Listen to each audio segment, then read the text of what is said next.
This document right here is a document that is signed by Thomas Jefferson. Now, Thomas Jefferson was a states' rights president.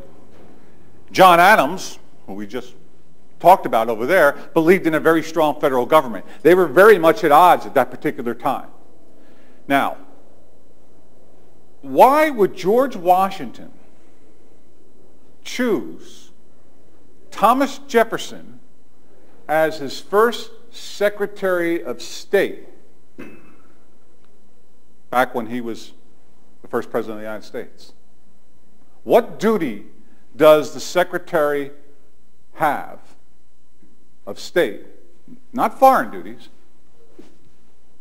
Right here, national duties. Does he have that George Washington desperately needed Thomas Jefferson's signature on? Anybody? Louisiana Purchase. Louisiana Purchase? He did that as president. This is a Secretary of State. It is the duty of the Secretary of State, and most people don't realize this, that when Congress passes the laws and the President signs the laws, the Secretary of State transmits the laws to each of the states. Now think about this, how important this is. Remember, these states didn't want to have a constitution. They didn't show up in Annapolis, right? They were very concerned about the Constitution. Now they have this federal government passing these laws. And who better could George Washington have sending the letters to the governors saying, here are the laws that have been passed and you now have to follow them, than Thomas Jefferson's. A real brilliance in his appointments. And I don't understand why Thomas Jefferson took the position. And that's what we have here. We got a very, very important letter.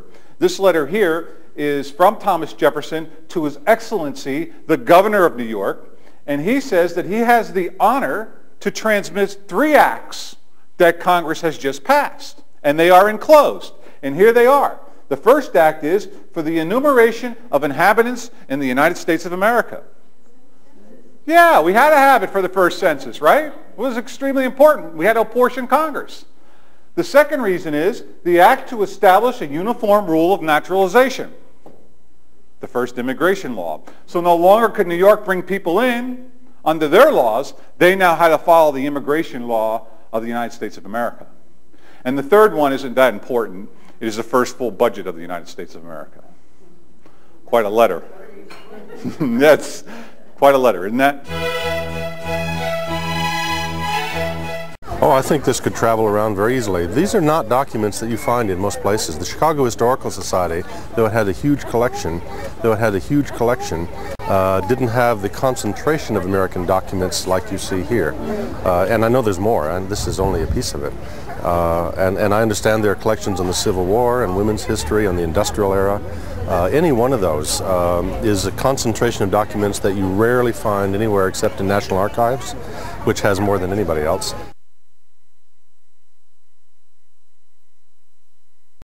Interested in hosting the U.S. founding or any other of our historical collections at your institution, university, library, public or private event,